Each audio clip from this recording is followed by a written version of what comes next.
তবু এই জিনিসটা অনেকেই অনেক বড় বানায় ফেলে, আমি বুঝি না কেন। কারণ আমরা তো আর না বুঝে না শুনে দেই না, কারণ যেটা ভালো লাগবে না সেটা আমি আমার কেকের ওপর কখনোই দিব না। মানে হয়তো আমি বুঝি না, আমি জানি না কেন এরকম হয় বা কেন করে।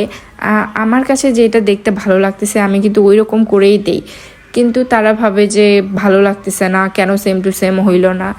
একটা ছোট কেক দেখে যদি সেইটা অর্ডার করেন, আবার যদি আপনি যদি বড় কেক দেন তখন কিন্তু জায়গাটা অনেক ফাঁকা ফাঁকা লাগে। সেক্ষেত্রে আমরা জায়গাটা ফিল আপ করার জন্য মাঝে মাঝে এক্সট্রা ফ্লাওয়ার দিয়ে থাকি, যেটার আমরা চার্জও নিই না। সেটা নিয়েও মানে কথা শোনা লাগে অনেকের কাছে। তো প্লিজ আপনারা আগে জানার চেষ্টা করবেন যে এটা দিয়ে ভালো লাগতেছে কি খারাপ লাগতেছে। তো এই যে আমার কেকটা মোটামুটি রেডি, আর কেকটা কিন্তু অনেক বেশি সুন্দর লাগতেছিল সামনে সামনে থাকতে। ফ্লাওয়ারটার পিঙ্ক ফ্লাওয়ারটার জন্য আরও বেশি ভালো লাগতেছে, কারণ ওটা এত বেশি স্যুট করতেছিল কেকের